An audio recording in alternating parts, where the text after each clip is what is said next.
जो मुरादाबाद में TMU university है, इसमें दर्जन भर से ज्यादा छात्राओं ने आत्महत्या की है।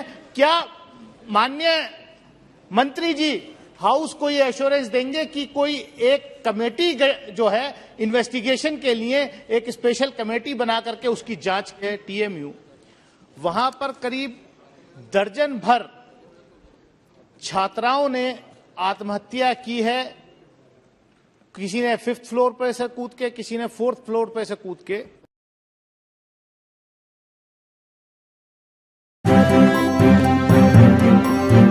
मीडिया वॉइस, आपकी आवाज। सर, माननीय मंत्री जी का जवाब मुझे मिला है। मैंने पूछा था कि आखिर स्टूडेंट्स जो है लगातार सुसाइड्स, आत्महत्याएं क्यों कर रहे हैं। रोहित वेमुला का एक बड़ा केस था, उसकी चर्चा देश भर में हुई, लेकिन कई ऐसे केसेस होते हैं अध्यक्ष महोदय जिनकी चर्चा नहीं होती और वो अंडर द कारपेट रह जाते हैं। जैसे मेरे ही लोकसभा क्षेत्र के बॉर्डर पर एक यूनिवर्सिटी है टीएमयू, वहां पर करीब दर्जन भर छात्राओं ने आत्महत्या की है। किसी ने 5th फ्लोर पर से कूद के, किसी ने 4th फ्लोर पर से कूद के। एक आध केसेस में जो है, क्योंकि जब छात्राएं आत्महत्या करती हैं तो हमारे समाज में कई बार, आपका प्रश्न मेरा प्रश्न सर वही, मैं उसी पे मैं आ रहा हूं, क्योंकि कई बार वो लॉजिकल कंक्लूजन तक नहीं पहुंचता। एक आध केस में इंक्वायरी वगैरह हुई है, मैं उसमें नहीं जाना चाहता, लेकिन जो जवाब दिया है सभा अध्यक्ष महोदय, केवल सेंट्रल यूनिवर्सिटीज का जवाब दिया है, क्योंकि ये प्राइवेट यूनिवर्सिटीज की जो परमिशन दी है अल्टीमेटली भारत सरकार ने और इसी पार्लियामेंट ने ही अलाउ किया था। तो ऐसा नहीं हो सकता कि सरकार जो है केवल जो सेंट्रल यूनिवर्सिटीज हैं केवल उनकी जिम्मेदारी लेकिन जो private deemed to be universities हैं जिनको परमिशन एजुकेशन मिनिस्ट्री ने दी हुई है, उनकी जिम्मेदारी से नहीं भागना चाहिए। क्योंकि ये जो मुरादाबाद में टीएमयू यूनिवर्सिटी है, इसमें दर्जन भर से ज्यादा छात्राओं ने आत्महत्या की है। क्या माननीय मंत्री जी हाउस को ये एश्योरेंस देंगे कि कोई एक कमेटी जो है इन्वेस्टिगेशन के लिए एक स्पेशल कमेटी बना करके उसकी जांच की जाएगी। Speaker sir, our government takes each incident of suicide in government-run institute extremely and seriously, irrespective of caste, categories, or the victims.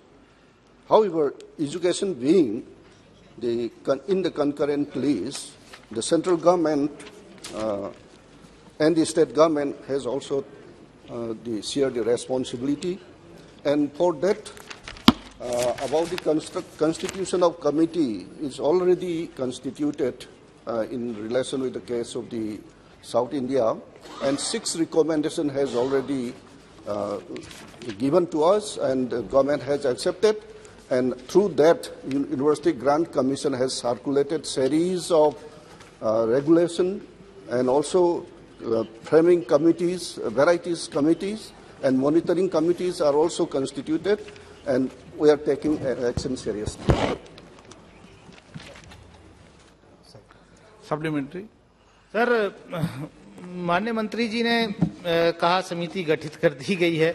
मैंने जो जवाब चाहा था, मेरा सवाल मैं स्पेसिफिक फिर दोबारा रिपीट करता हूं उसको सप्लीमेंट्री पूछने से पहले, कि 3 के छात्राओं के मैं नाम ले सकता हूं, नीरज भडाना, वैशाली चौधरी और कविता।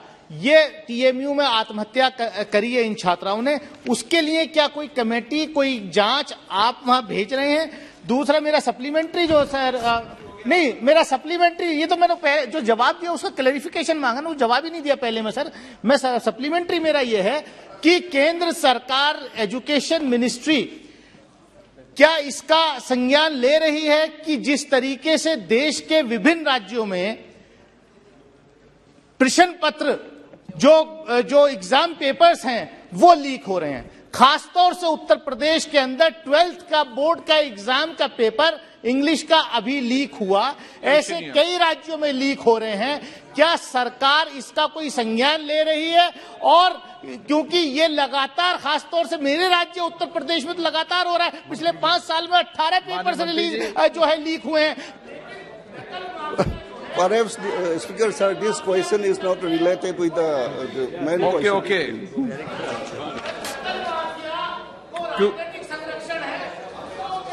Question number 444, प्रवेश साहिब वर्मा। प्रश्न नंबर 444 सर। अध्यक्ष महोदय, उत्तर सभापटल पे रखा गया। अध्यक्ष जी, मैं भारत सरकार को बधाई देना चाहता हूं कि उन्होंने भारत की राजधानी में प्रदूषण कम करने के लिए जो कदम उठाए हैं वो बहुत ही सराहनीय हैं। चाहे वो ईस्टर्न वेस्टर्न पेरिफेरियल बनाने की बात हो, चाहे वो सोनीपत जो हाईवे है उसको बनाने की बात हो, गाजियाबाद हाईवे है, हमारा कुंडली हाईवे है, हमारा द्वारका एक्सप्रेस वे है, हमारा यूईआर 2 है। ये सारी जो बड़ी रोड बनाने से जो बड़े बड़े ट्रक पहले इंडस्ट्रियल एरिया में एक राज्य से दूसरे राज्य में जाते थे, आज वो दिल्ली में प्रवेश नहीं करते हैं और दिल्ली में उससे अपना प्रदूषण काफी कम हुआ है। इसी के साथ में भारत सरकार ने जो BS6 जो क्वालिटी पेट्रोल को लागू करने के लिए कदम उठाया है वो बहुत ही सराहनीय है। उसके साथ में जो हमारे मंत्री जी ने commission on air quality management एक पूरे NCR के लिए बिठाया है, वो दिल्ली का प्रदूषण कम करने के लिए बहुत ही सराहनीय कदम है। अध्यक्ष जी, एक तरफ तो कोरोना की जो बहुत ही खतरनाक बीमारी हमारे देश के और सारी दुनिया के वैज्ञानिकों ने उस पर काबू पाया, दूसरी तरफ अभी तक 7 सालों में एक व्यक्ति की खांसी नहीं ठीक हो पाई है और दिल्ली का जो प्रदूषण है उसके कारण हजारों बच्चों को, हजारों युवाओं को आज उनके फेफड़े खराब हो रहे हैं, आज उनको खतरनाक बीमारी लग रही है। अध्यक्ष जी, दिल्ली में जो प्रदूषण कम करने के लिए मुख्य विभाग हैं वो है इंडस्ट्रियल डिपार्टमेंट, वो है डूसिप, वो है PWD, वो है फॉरेस्ट, वो है ट्रांसपोर्ट डिपार्टमेंट, और ये सारे विभाग ये दिल्ली सरकार के अधीन आते हैं। मेरा मंत्री जी से ये सवाल है कि हर साल जब भी ठंड का महीना आता है तो दिल्ली का प्रदूषण लेवल वो 500 तक पहुंच जाता है और दिल्ली सरकार ब्लेम गेम शुरू कर देती है कि क्योंकि पंजाब में पराली जल रही है इसलिए दिल्ली में प्रदूषण आ रहा है। और पराली का सच मैं आपको बताना चाहता हूं और ये सदन को बताना चाहता हूं, आपको बहुत ही हैरानी होगी कि दिल्ली सरकार एक RTI के जवाब में कहती है जो पूरे देश में डीकंपोज जो सॉल्यूशन को दिल्ली का मुख्यमंत्री लागू करने के लिए बहुत बड़े बड़े दावे करते हैं, उसमें RTI के जवाब में दिल्ली सरकार कहती है उन्होंने केवल 40,000 रुपए का हमारे पूसा एग्रीकल्चर इंस्टीट्यूट से डीकंपोज का सॉल्यूशन खरीदा और 23 लाख रुपया उसके डिस्ट्रीब्यूशन में लगा दिया। और हमने पूछा कि विज्ञापन में कितना पैसा लगाया तो RTI के जवाब में आए कि 15 करोड़ रुपया। तो 40,000 रुपए का उसका सॉल्यूशन खरीदते हैं, 23 लाख रुपए डिस्ट्रीब्यूशन के लिए मशीनरी खरीदते हैं और दिल्ली का मुख्यमंत्री 15 करोड़ रुपए लगाता है। मेरा सवाल ये है, मेरा स्पेसिफिक क्वेश्चन ये है कि क्या मंत्री जी ने जो कमीशन बनाया है क्या वो दिल्ली और पंजाब, क्योंकि दोनों जगह आज एक ही पार्टी की सरकार है, तो ये दोनों सरकारों से बात अभी तक क्या कमीशन ने करी है ताकि जब दिल्ली की खराब स्थिति हो उससे पहले ही प्रदूषण को कंट्रोल किया जा सके? माननीय अध्यक्ष महोदय, एयर क्वालिटी मैनेजमेंट कमीशन जो सरकार के द्वारा बनाया गया है वो वास्तव में NCR क्षेत्र में जो एयर शेड है जिसके अंतर्गत NCR क्षेत्र से लगे हुए दिल्ली, हरियाणा, उत्तर प्रदेश, पंजाब ये सारे राज्य आते हैं। एयर क्वालिटी कमीशन ने इन सब राज्यों की बैठक ली है और जहां तक बायोफ्यूल की जो बात आपने करी है, दोनों तरह के एक्स सेतु मैनेजमेंट और इन सेतु मैनेजमेंट दोनों कमीशन के द्वारा किए गए हैं।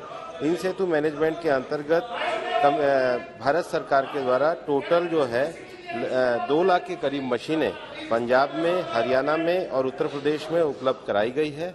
इसके साथ ही साथ बायोफ्यूल का उपयोग करने के लिए कमीशन के द्वारा डायरेक्शन भी इशू किए गए हैं। Biomass power projects co-firing in thermal power plants, feed stock of 2G ethanol plants, feed stock in compost biomass plant, fuel in industry boilers इत्यादि अनेक प्रावधान हमने सभी